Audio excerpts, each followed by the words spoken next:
agréé nos louanges, nos offrandes, nous voulons t'écouter maintenant. Oui, nous voulons t'écouter parce que nous voulons régner par la prière. Parle-nous. Que ton Esprit Saint prenne le contrôle de ces lieux, de l'atmosphère, de nos cœurs, de nos pensées.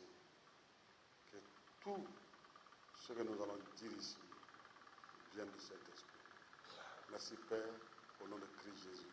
Amen. Nous bénissons le nom du Seigneur pour ce culte et que la paix et la grâce du Seigneur soient avec vous tous. Avant de nous approcher à la table du Seigneur pour communier avec lui, nous voulons prendre un instant pour méditer un peu sur le thème « Régner par la prière ». C'est le thème de cette année. Nous voulons par là, placer cette année sous la prière. Oui, la prière, nous avons dit qu'elle est indispensable à notre vie. Elle est la clé la plus importante du royaume. La prière n'a pas de substitut. La prière est l'autorisation que la terre donne au ciel pour intervenir sur la terre. Dieu nous a dit par la bouche de Christ Jésus, tout ce que vous lierez sur la terre sera lié au ciel. Tout ce que vous délierez sur la terre, cela sera délié dans le ciel. Donc, le ciel attend notre action. Le ciel attend notre demande. Et le ciel a décidé cela dans sa souveraineté. Ça ne veut pas dire que nous contrôlons le ciel. Ça ne veut pas dire que Dieu est sous notre contrôle. Mais Dieu nous a fait cela parce que nous sommes ses enfants et il nous a donné le royaume. Alors, quand nous prions, nous montrons à Dieu que nous dépendons de lui. Et Dieu aime cela. Tous ceux qui, par leur comportement et par leur vie, montrent une autosuffisance à Dieu, qui se suffit à eux-mêmes, alors Dieu se tient aussi à l'écart de ces personnes. Mais ceux qui viennent dans sa présence, qui aiment sa présence, qui aiment l'inviter à venir, à intervenir dans leur vie, dans leurs affaires, Dieu aime cela. Alors, nous avons dit que le frère jumeau de la prière, c'est le jeûne. Nous avons dit que le jeûne ouvre toutes les portes sur cette terre, sur cette planète.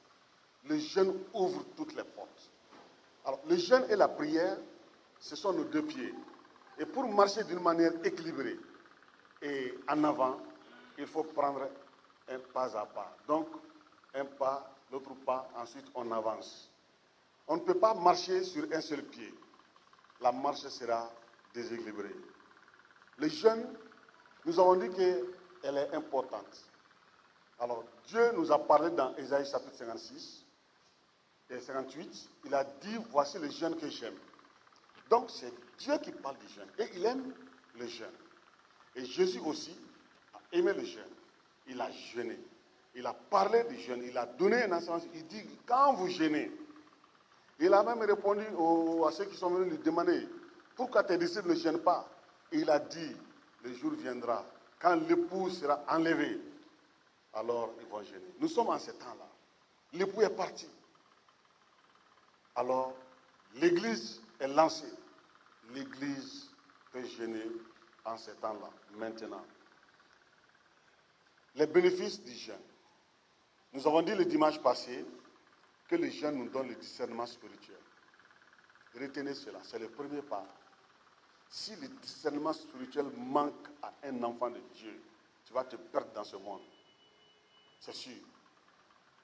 Le discernement spirituel. Et pour que le Saint-Esprit puisse travailler avec ton esprit et t'amener dans un discernement, alors il faut que tu arrives à te consacrer, à te positionner pour Dieu. Nous avons vu cela par l'exemple de Christ. Après son baptême, c'est le Saint-Esprit qui le conduit dans le désert. Le Saint-Esprit est notre conducteur. Jésus l'a dit, quand il viendra, il vous conduira dans toute la vérité. Nous ne conduisons pas le Saint-Esprit. C'est lui qui nous conduit. Il a conduit Jésus. Et après 40 jours de jeûne, il va toujours conduire Jésus. Et dans le discernement qu'il a donné à Jésus, Jésus a pu résister aux 3 tentatives, aux 3 tentations que Satan a lancées contre lui. Jésus est sorti vainqueur. Le discernement spirituel. Aujourd'hui, nous allons voir le deuxième point qui s'intitule « Les jeunes, quand tu jeûnes, tu augmentes ta capacité spirituelle ». Nous n'allons pas nous presser avec ce thème. Nous allons aller doucement pour que nous soyons impactés par cet enseignement. Les jeûnes augmentent ta capacité spirituelle. Nos textes de base sont toujours Ésaïe 58, versets 6 à 14, Matthieu 4, versets 1 et 2, Matthieu 6, versets 16 à 17, Matthieu 9, versets 14 à 15, et Luc chapitre 2, versets 36 à 37. Et dans ce texte, Luc chapitre 2, nous voyons l'histoire de la prophétesse Anne. Son mari est mort 7 ans après son mariage. Et elle a décidé de consacrer son corps à Dieu par le jeûne et la prière. Elle n'a pas quitté le temple. Elle priait pour la consolation d'Israël. Et à 84 ans, Dieu va lui montrer la consolation d'Israël, le Messie. Le Saint-Esprit va la conduire dans le temple. Viens voir aujourd'hui ce pourquoi tu priais pendant tout ce temps. C'est possible de régner par la prière, de vivre par la prière, de vivre par le jeûne, de faire la volonté de Dieu par le jeûne. C'est possible. C'est pourquoi, quand tu aimes le jeûne, quand tu jeûnes, tu permets au Saint-Esprit d'augmenter en toi sa capacité d'agir dans ta vie. Je reprends. Par le jeûne, tu permets au Saint-Esprit d'augmenter en toi sa capacité d'agir dans ta vie. Cela doit être un désir permanent de chaque enfant de Dieu. Que le Saint-Esprit agit puissamment dans ma vie. Et par le jeûne, nous consacrons notre vie au Saint-Esprit. Nous consacrons notre corps. Nous nous positionnons pour Dieu. Le jeûne nous permet de nous positionner pour Dieu. Et quand tu te positionnes pour Dieu, Dieu s'engage pour toi. Quand le jeune Daniel est venu en Babylone, c'est l'esclavage qui l'a amené. Alors, le roi Nebuchadnezzar a recommandé qu'on leur nourrisse par les mêmes repas que lui, il mange. Daniel va dire à l'intendant du roi, je vous en prie, alors nous ne voulons pas de ce repas-là. Depuis notre pays, nous avons été enseignés par nos parents à nous consacrer à Yahweh. Et c'est ce que nous avons fait. J'ai donné tout mon corps à Yahweh. Alors, puisque ces repas viennent des viandes sacrifiées aux idoles, je ne peux plus alors mettre ces repas qui viennent des sacrifices des idoles dans le corps que j'ai consacré à Yahweh. Alors l'intendant va dire, mais tu veux que moi on me coupe la tête? Vous allez manger. Il va dire maintenant aux serviteurs du repas, fais-nous grâce. Pendant 10 jours, teste-nous, donne-nous de l'eau et puis des légumes. Et tu vas voir. Pendant 10 jours, le monsieur a accepté de le faire. Et il voit la différence. Daniel et ses amis priaient beaucoup plus que ceux qui mangeaient même les repas qui venaient des mains du roi. Pourquoi? Depuis ce jour-là, quand Daniel s'est positionné pour Dieu, Dieu s'est engagé pour lui. Et regardez sa vie en Babylone. Vous voyez toujours Dieu avec Daniel. Parce que depuis le départ, il s'est positionné pour Dieu. Le jeûne nous amène à nous positionner pour Dieu. L'enfant de Dieu doit se positionner pour Dieu, doit se disposer pour Dieu. Donc tout notre corps, intérieur et extérieur, doit être consacré à Dieu. Et cette consécration est à 100%. Dieu nous demande à 100%. Et c'est ce que Jésus a fait pendant 40 jours, 40 nuits, avant d'entrer dans ce ministère très important pour le salut de l'humanité. Il a voulu avoir cette communion avec son Père, partager ce moment avec son Père et soumettre tout son corps à l'autorité du Saint-Esprit pour que son corps soit le sacrifice alors du péché. Jésus nous le demande, le Père nous le demande et l'Esprit nous le demande. Alors, l'onction du Saint-Esprit dans ta vie est proportionnelle à ta consécration au Saint-Esprit. Qu'est-ce que je veux dire? Plus tu te positionnes pour Dieu, plus tu aimes t'engager toujours pour Dieu, consacrer ton corps à Dieu, plus le Saint-Esprit augmente son onction en toi, sa présence en toi et sur toi. Mais quand vous vous moquez des questions spirituelles, de la vie spirituelle, de la foi, vous décidez, vous faites ce que vous voulez avec votre corps, vous dites ce que vous voulez, vous regardez ce que vous voulez, vous partez là où vous voulez, vous vivez comme vous voulez, vous passez la nuit où vous voulez, vous couchez avec l'homme où vous voulez, vous couchez avec la femme où vous voulez. Le Saint-Esprit est en vous. Vous l'avez reçu, vous êtes enfant de Dieu, mais le Saint-Esprit ne vous avait pas. Le Saint-Esprit n'a pas vous. C'est-à-dire qu'il ne vous a pas gagné. Et voilà pourquoi beaucoup de chrétiens, beaucoup d'enfants de Dieu sont en train de lutter avec le Saint-Esprit. Ils ne connaissent pas la vie du Saint-Esprit. Ils ne connaissent pas la puissance du Saint-Esprit. Quand on parle de puissance du Saint-Esprit, ils ne le connaissent pas. Parce qu'ils vivent dans la chair, ils sont charnels. Ils vivent dans le péché. Ils ne peuvent pas comprendre, même saisir le langage du Saint-Esprit. C'est pourquoi, toi qui es consacré, toi tu te bats pour consacrer ton corps au Saint-Esprit. Arrête de discuter avec ceux qui vivent dans la chair. Vous n'allez jamais vous comprendre. Vous n'êtes pas dans la même dimension spirituelle. Ils sont charnels, toi tu es spirituel, vous ne pouvez pas aller ensemble. Voilà pourquoi ces gens-là ne veulent même pas entendre parler que le Saint-Esprit parle. Parce qu'ils ne connaissent pas ces choses-là. Alors, regardons Luc chapitre 4, versets 14 à 15. Quand Jésus va sortir vainqueur dans la tentation, voici ce qu'il est dit. Jésus, revêtu de la puissance du Saint-Esprit, retourna en Galilée. Et sa renommée se répandait dans tout le pays d'alentour. Verset 15. Il enseignait dans les synagogues et il était glorifié par tous. Regardez bien le verset 14. Jésus revêtu de la puissance de l'Esprit. Le mot revêtement veut dire porter de nouveaux vêtements.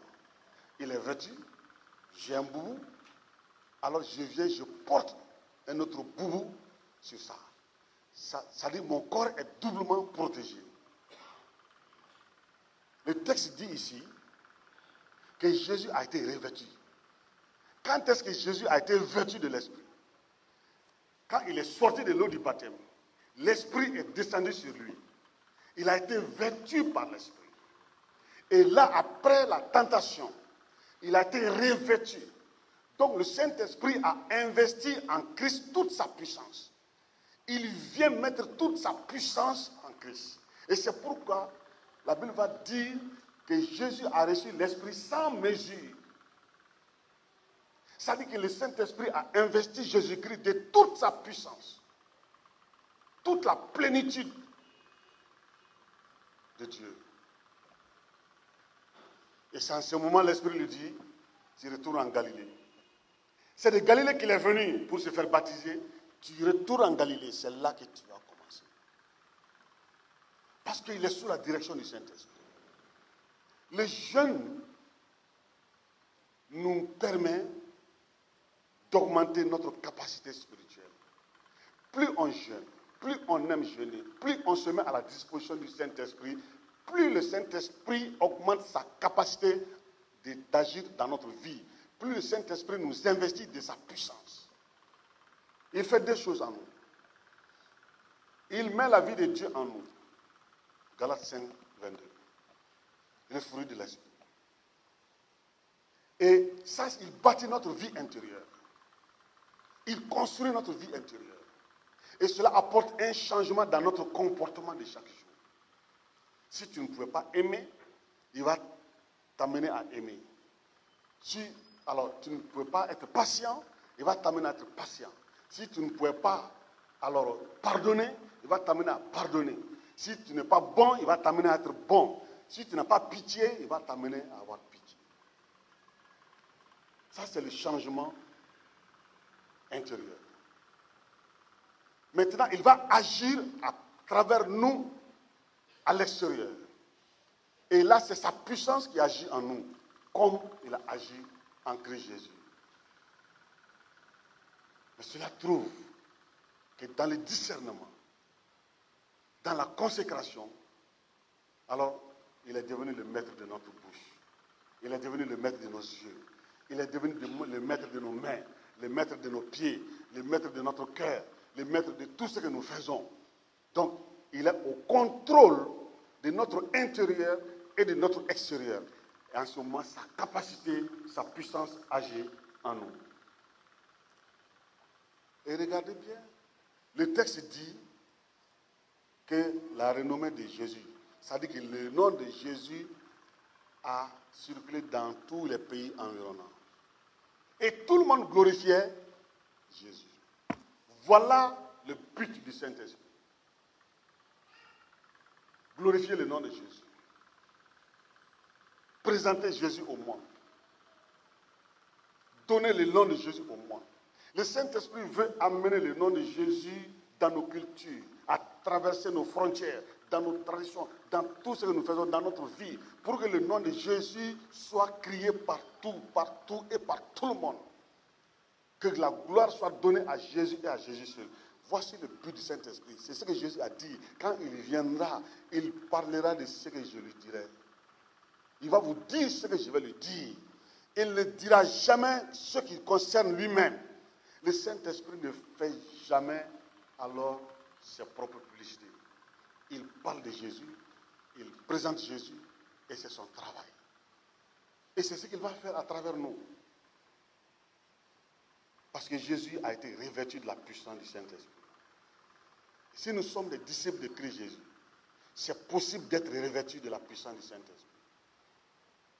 C'est possible d'avoir une vie intérieure bâtie par le Saint-Esprit. C'est possible d'être revêtu par le Saint-Esprit. Sans cela, l'Église ne peut pas témoigner. Sans cela, toi, on ne peut pas témoigner.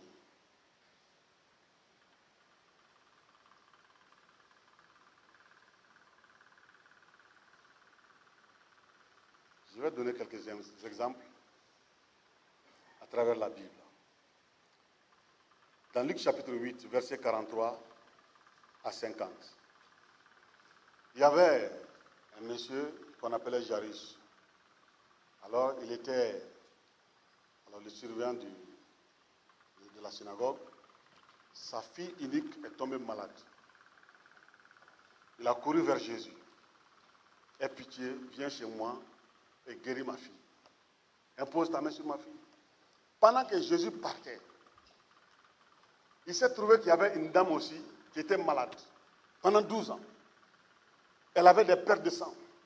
Elle a tout dépensé dans les médicaments.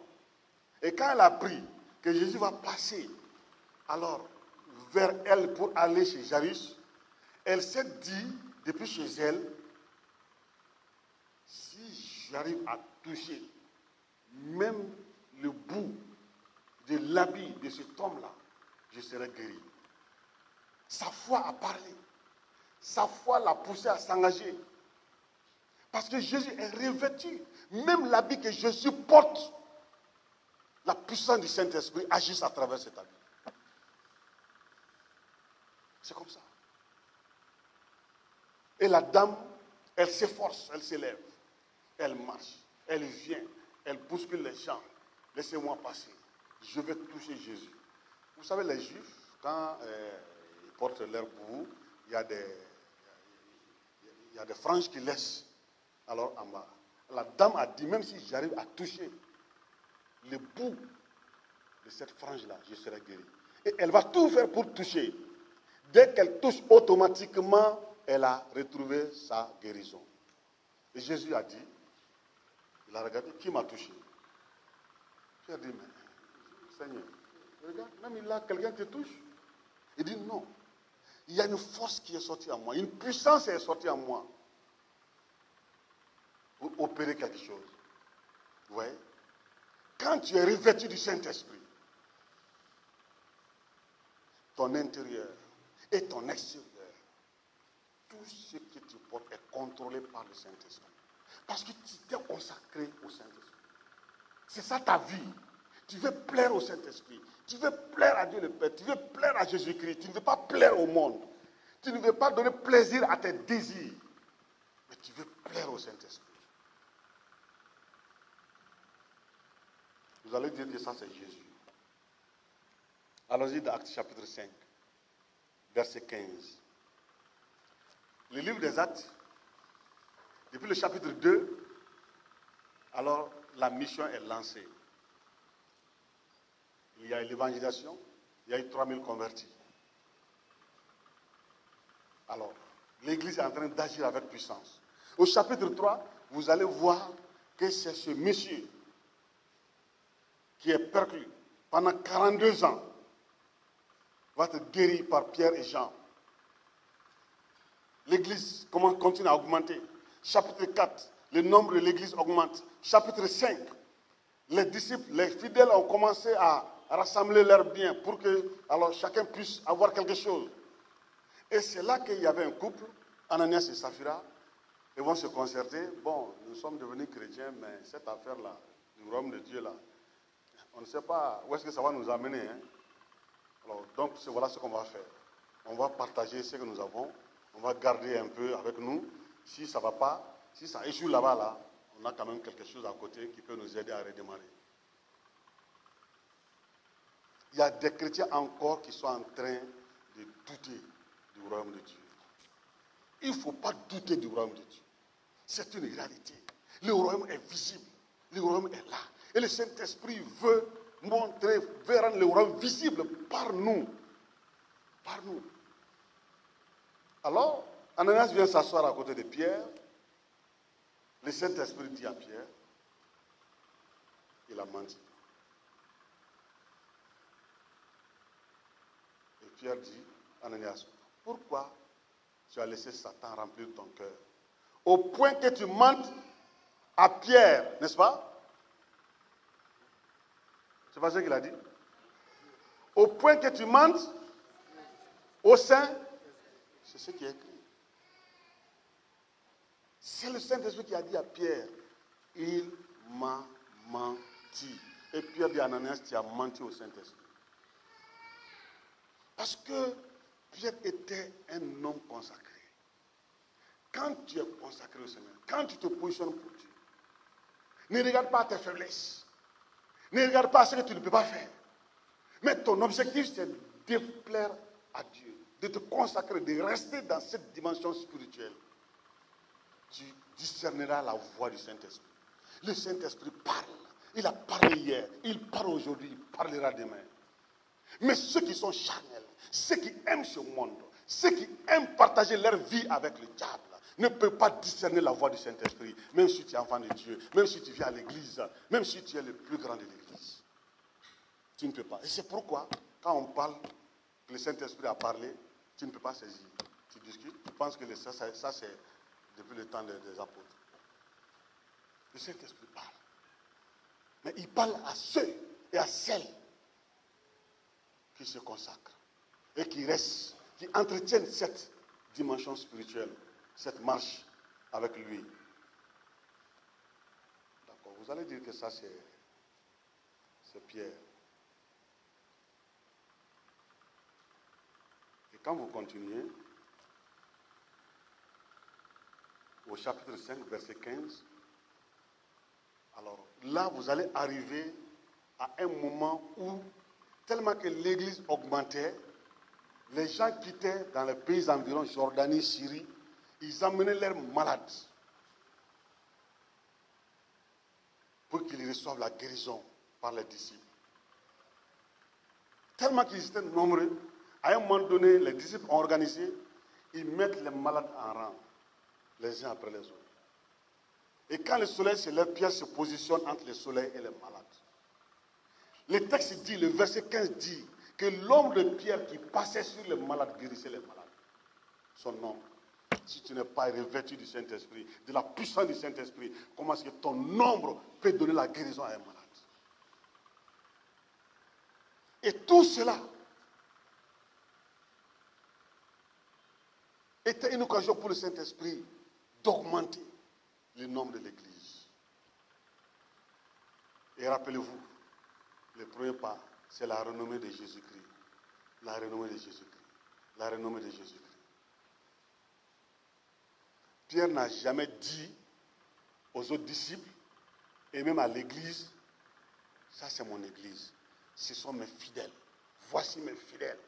Voici ceux qui ont été guéris par moi. Vous l'avez entendu? Ils appartiennent à Jésus-Christ. C'est le nom de Christ qui est élevé. C'est le nom de Christ qui est donné. Allons-y dans Acte 19, verset 12.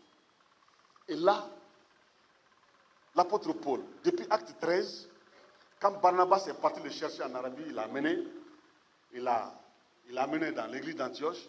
Et là, l'église d'Antioche était engagée dans le jeûne et la prière. Et pendant une séance de jeûne et de prière, le Saint-Esprit parle. Il y a un qui élève la voix. L'Esprit m'a dit qu'il a appelé Paul et Silas, Barnabas pour une mission. Donc, envoyez-les. Personne n'a discuté. Parce qu'ils étaient tous dans la même dimension spirituelle. Et ils comprenaient. Alors, ils ont imposé les mains sur eux, ils ont prié pour eux, ils les ont envoyés en mission. Paul aimait les jeunes. Au chapitre 19, il arrive à Éphèse, cette grande ville d'idolâtrie.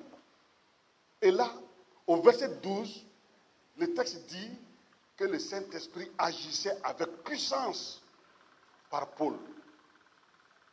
Et ensuite, les gens, puisque Paul ne pouvait pas aller chez tout le monde, il y en a qui disent, viens chez nous, il y a un malade, viens là-bas, il y a un malade, viens là-bas, il y a un malade. Alors finalement, les gens disent, bon, ils ont mis leur foi.